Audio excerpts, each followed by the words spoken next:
Concluimos nuestra lección del capítulo 6, notando la provisión que Dios había hecho para el alimento de todos aquellos que entrarían en el arca. En los versículos finales del capítulo 6, los versículos 21 y 22, leemos: «Y toma contigo de todo alimento que se come, y almacénalo, y servirá de sustento para ti y para ellos». Y lo hizo así Noé. Hizo conforme a todo lo que Dios le mandó. Aquí hay algo muy práctico. Él tuvo que llevar mucho alimento en el arca para dar de comer a los animales. Alguien preguntará, ¿por qué los animales no se comían entre sí? Bueno, porque hasta el tiempo del diluvio, los hombres y los animales no comían carne, no había ningún animal carnívoro, y se nos dice que en el milenio el lobo morará con el cordero, y el leopardo con el cabrito se acostará. El león, como el buey, comerá paja. Ese probablemente era el estado de los animales en aquel entonces, el cual ocurrirá una vez más. Bien, comenzamos ahora el estudio del capítulo 7 de Génesis, y consideraremos a Noé, su familia, y los animales que entraron en el arca según las instrucciones de Dios. Dice el versículo 1 de este capítulo 7 de Génesis: «Dijo luego Jehová a Noé: Entra tú y toda tu casa en el arca, porque a ti he visto justo delante de mí en esta generación». Ahora, ¿por qué era justo Noé? Era justo por la fe, igual como más adelante en la historia Abraham sería justo por la fe. Allá en el capítulo 15, versículo 6 de Génesis leemos: «Y creyó a Jehová, y le fue contado por justicia». Esto es refiriéndose a Abraham. El escritor a los Hebreos nos dice que Noé preparó el arca por la fe. Esa es la razón por la cual Dios les salvó. ¿Se ha fijado usted alguna vez cuán bondadoso es Dios con este hombre en el tiempo de un juicio tan terrible? «Entra tú», le dijo. Es el mismo tipo de invitación que nuestro Señor Jesús da hoy a todos los miembros de la raza humana. En el Evangelio según San Mateo, capítulo 11, versículo 28, el Señor Jesucristo pronunció estas palabras: «Venid a mí todos los que estáis trabajados y cargados, y yo os haré descansar». Ahora, en la última parte del versículo 16 de este capítulo 7 de Génesis, notamos que el Señor le cerró la puerta. Luego el capítulo 8 de Génesis comienza así: «Y se acordó Dios de Noé». ¿No es todo esto muy bello? ¡Qué maravilloso, amigo oyente! Dios bien pudo haberse olvidado de Noé. Años después pudo haber dicho: «Ay de mí, se me olvidó por completo aquel hombre por allá. Lo metí en el arca y me olvidé de él». Y eso sí que hubiera sido malo. Pero Dios no olvidó a Noé, se acordó de él. Amigo oyente, Dios nunca olvida. Dios se acuerda de usted y se acuerda de mí. Lo único que Él no recuerda es el pecado. El profeta Jeremías en el capítulo 31 y versículo 34 de su libro dice: «Y no me acordaré más de su pecado». ¡Qué promesa más bella! Ahora Noé y su familia entran en el arca. ¿Y sabía usted que esta historia de Noé, igual como la historia de la creación, ha recorrido por la faz de toda la tierra? Se la lee como la historia de la creación. Ojalá pudiéramos mencionar aquí el relato babilónico, como lo hicimos en nuestro estudio del relato de la creación, pero no vamos a hacerlo. El caso es que cuando uno compara ese relato con el de la Biblia, encuentra una gran diferencia. Y mucho de lo que se encuentra en los otros relatos es hasta absurdo. Pero es un hecho que la mayoría de las naciones y las gentes tiene un relato tanto de la creación como del diluvio. ¿No le dice eso algo a usted, amigo oyente? Debiera decirle que hay una base para la verdad de la creación y del diluvio. No saldrían todos con el mismo relato si hubieran estado fabricando los eventos. Por supuesto, el relato babilónico da las razones que no son, declarando que los dioses tuvieron algún tipo de guerra entre ellos y que estaban luchando el uno contra el otro, y eso es lo que ocasionó el diluvio. La Biblia dice que Dios lo envió como juicio sobre el hombre por haber pecado. Ahora, en el versículo 2 del capítulo 7 de Génesis leemos: «De todo animal limpio tomará 7 parejas, macho y su hembra». Esto fue la base de un pleito hace años. El doctor Geraldo Rimmer ofreció $1,000 a cualquier persona que pudiera mostrar una contradicción en la Biblia, y este versículo fue usado en un tribunal de ley. Había algunos teólogos liberales que testificaron que este versículo contenía una contradicción. ¿por qué diría que debe llevar 2 de una clase cuando aquí dice que llevó 7 de cada clase? Bueno, todo lo que le falta hacer es continuar la lectura, y podrá notarse que cuando Noé salió del arca, ofreció los animales limpios como sacrificios a Dios. ¿Dónde pudiera haber encontrado Noé los animales limpios si no hubiera llevado más de 2 animales con él? Fue sólo de entre los animales limpios que llevó 7, y ahora ya sabemos cuál fue la razón. De los que no eran limpios, llevó 2, un macho y su hembra. De las aves limpias de los cielos, llevó 7.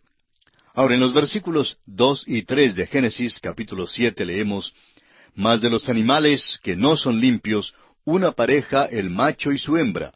También de las aves de los cielos, 7 parejas, macho y hembra, para conservar viva la especie sobre la faz de la tierra. Después del sacrificio de Noé, todavía había macho y hembra de todo animal y de toda ave para conservar viva la especie sobre la faz de la tierra. El versículo 4 dice: Porque pasados aún 7 días, yo haré llover sobre la tierra 40 días y 40 noches, y raeré de sobre la faz de la tierra a todo ser viviente que hice. Ahora, durante 7 días, todo el mundo todavía podía haber llamado a la puerta del arca, y creemos francamente que bien pudieron haber conseguido su entrada. Dios los habría salvado. Todo lo que tenían que hacer era creer en Dios. Los versículos 7 al 9 nos dicen ahora: Y por causa de las aguas del diluvio entró Noé al arca, y con él sus hijos, su mujer y las mujeres de sus hijos. De los animales limpios y de los animales que no eran limpios, y de las aves, y de todo lo que se arrastra sobre la tierra, de 2 en 2 entraron con Noé en el arca, macho y hembra, como mandó Dios a Noé. En ningún lugar dice que Noé buscaba y arreaba los animales al arca. No le fue necesario. Los animales vinieron a él. Y el versículo 10 dice: Y sucedió que al 7º día las aguas del diluvio vinieron sobre la tierra. Y esto nos conduce ahora a la consideración del diluvio mismo. Consideremos en primer lugar la destrucción de toda carne y la salvación de Noé y aquellos que estaban con él en el arca. Vamos ahora a leer partes de algunos de los próximos versículos. El versículo 10 nos dice que las aguas del diluvio vinieron sobre la tierra. Ahora el versículo 11 dice: El año 600 de la vida de Noé, en el mes segundo, a los 17 días del mes, aquel día fueron rotas todas las fuentes del grande abismo, y las cataratas de los cielos fueron abiertas. Continuamos ahora con el versículo 12 de este capítulo 7 de Génesis. Y hubo lluvia sobre la tierra 40 días y 40 noches. Pasando ahora al versículo 16 leemos: Y los que vinieron, macho y hembra de toda carne, vinieron, como le había mandado Dios, y Jehová les cerró la puerta. Y la primera parte del versículo 17 dice: Y fue el diluvio 40 días sobre la tierra. Y el versículo 24 dice: Y prevalecieron las aguas sobre la tierra 150 días. Ahora hay una pregunta que surge en cuanto al diluvio, y es: ¿cuál es la evidencia histórica y científica del diluvio? No pensamos entrar en esta materia, pero sí quisiéramos recomendarle un libro que es sumamente bueno en relación con este tema. Se trata del libro El Diluvio de Génesis, escrito por Henry M. Morris y John C. Whitcomb. Ambos hombres están completamente calificados para escribir sobre este tema. El doctor John Whitcomb tiene un doctorado en teología y fue profesor del Antiguo Testamento en el Seminario Teológico de la Gracia en Estados Unidos. Y el doctor Henry Morris recibió su doctorado en filosofía de la Universidad de Minnesota y fue profesor de ingeniería hidráulica y jefe del Departamento de Ingeniería Civil del Instituto Politécnico de Virginia, Estados Unidos. El doctor Morris y el doctor Whitcomb se unieron y escribieron este libro sobre el diluvio de Génesis. En él muestran que el diluvio fue universal, que fue una gran catástrofe y que hay evidencia histórica que lo confirma. Asimismo responden al argumento uniformitariano que sostiene que los procesos existentes actuando de la misma manera que en el presente son suficientes para dar cuenta de todos los cambios geológicos. Esta es una de las muchas teorías que han sido promovidas para descartar las evidencias geológicas del diluvio universal. Pero permítanos decirle, amigo oyente, que hay una abundancia de evidencia para el diluvio y este libro responde a mucho de este asunto. Ahora hay libros que han salido de la imprenta, escritos por hombres que consideramos pseudointelectuales, o sea, intelectuales falsos y falsos teólogos también. Algunos de ellos dicen que el diluvio fue local, es decir, aseguran que se limitó al valle de los ríos Tigris y Éufrates, y que formó algo así como una grande piscina por allá, pero que eso fue todo.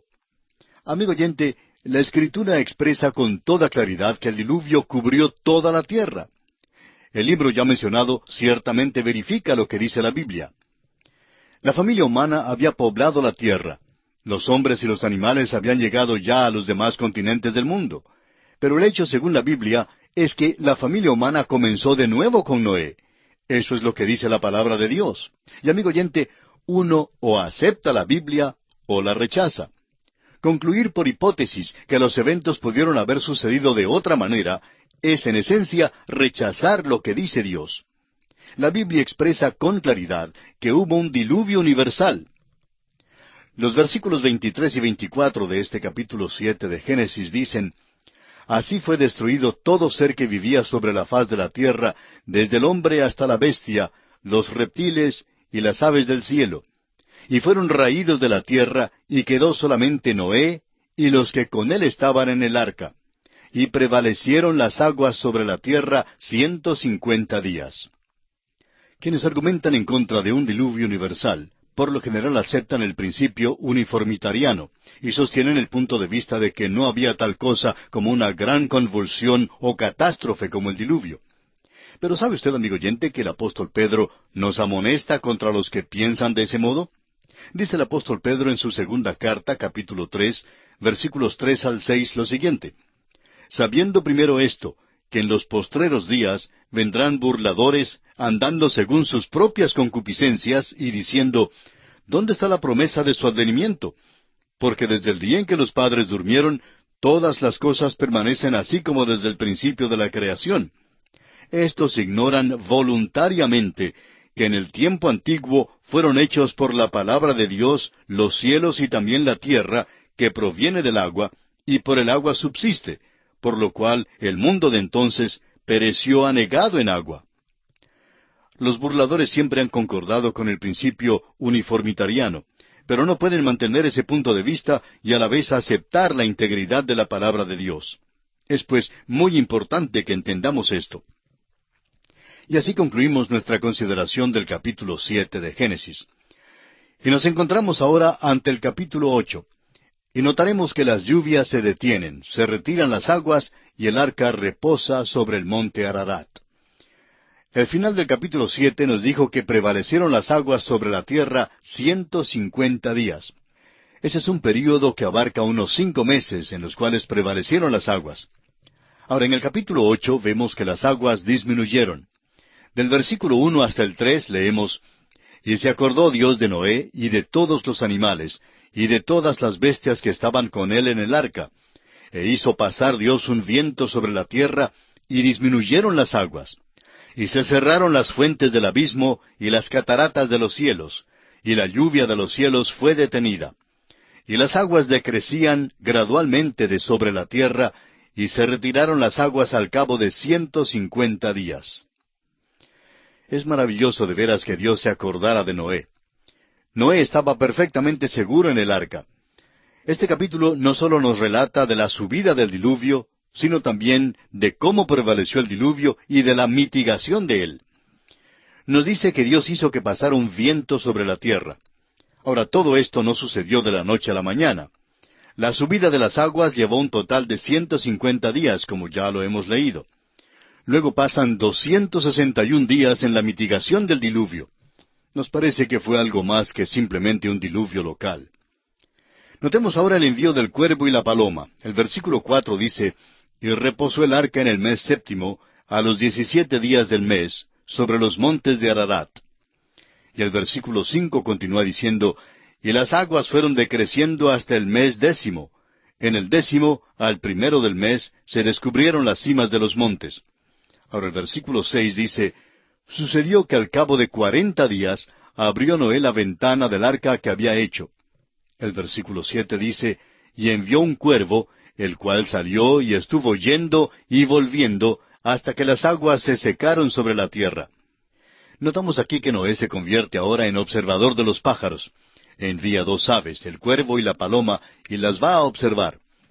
Continuamos la lectura del versículo 8 hasta el 13, y dice, envió también de sí una paloma, para ver si las aguas se habían retirado de sobre la faz de la tierra. Y no halló la paloma dónde sentar la planta de su pie, y volvió a él, al arca, porque las aguas estaban aún sobre la faz de toda la tierra.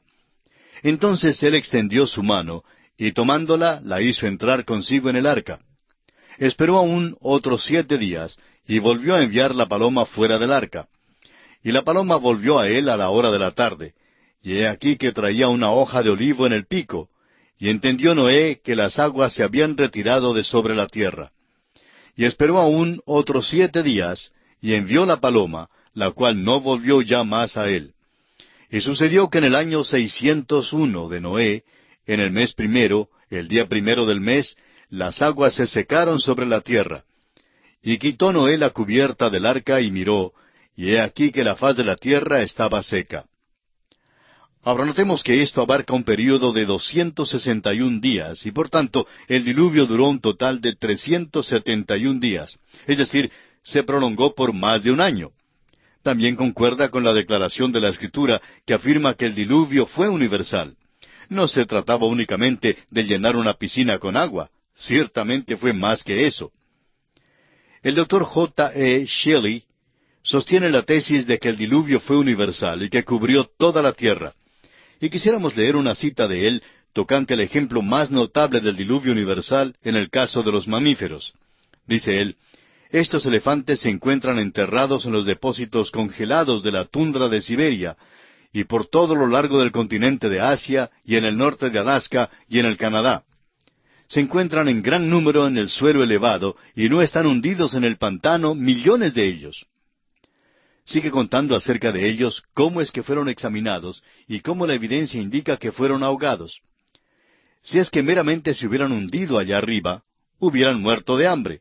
Pero entre más al norte vaya uno, más se encuentran. El suelo de las islas del Mar Blanco, dentro del círculo ártico, se compone mayormente de sus huesos, juntos con los del tigre del tipo dentado de sable, del alce gigante, del oso de caverna, del buey almizcleño, de troncos de árboles y de los que han echado raíces en la tierra. Hoy no existe ningún árbol en aquellas regiones. Los más cercanos quedan a miles de kilómetros de distancia. El mamut no podía comer de la vegetación achaparrada que crece en esta región. La autopsia revela la presencia en sus estómagos de su última comida, que fue pino y ramas de plantas espineras. Estos mamuts fueron sepultados vivos en los depósitos cuando el sedimento estaba blando. Ellos y el sedimento de repente fueron congelados y nunca han sido descongelados porque no muestran ninguna señal de descomposición. El doctor Shelley cuenta de cómo el marfil del mamut ha sido vendido en los muelles de Londres por más de 1000 años. El Museo de Historia Natural compró la cabeza y la presa de un mamut en una tienda de marfil en el muelle de Londres. La cabeza estaba perfectamente preservada y estaba cubierta de su piel original. Los exploradores han salvado sus vidas comiendo de la carne de estos animales que han sido conservados en frigoríficos por unos 4600 años. Amigo oyente, si se desea tener evidencia del diluvio y de un diluvio universal, hay abundante evidencia si estamos dispuestos a aceptarla.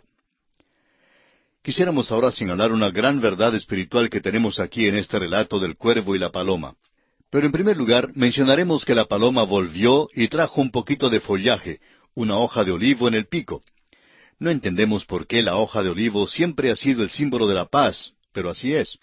Cuando volvió la paloma, después de haberse ido, sirvió de señal de que el juicio había ya pasado y que se podía regresar a la tierra.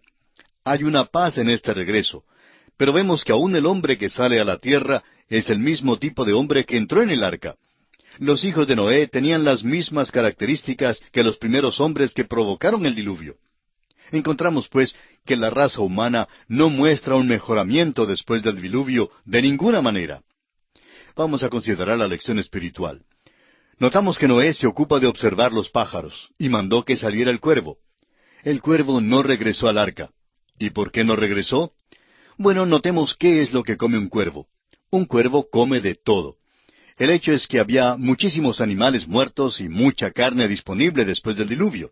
Y eso es lo que come un cuervo. No regresó porque después de todo iba a banquetear y se estaba gozando mucho porque era un ave inmunda. Pero la paloma, en cambio, es un ave limpia, y así se la considera más adelante en la Biblia. Usted recordará, amigo oyente, que Noé llevó tanto animales y aves limpios como aves y animales inmundos en el arca. La paloma fue como una mensajera que trajo con ella una información. Después del segundo viaje de la paloma, Noé supo que las aguas del juicio ya se habían retirado de la tierra, porque la hoja del olivo revelaba que la tierra seca ya estaba a la vista.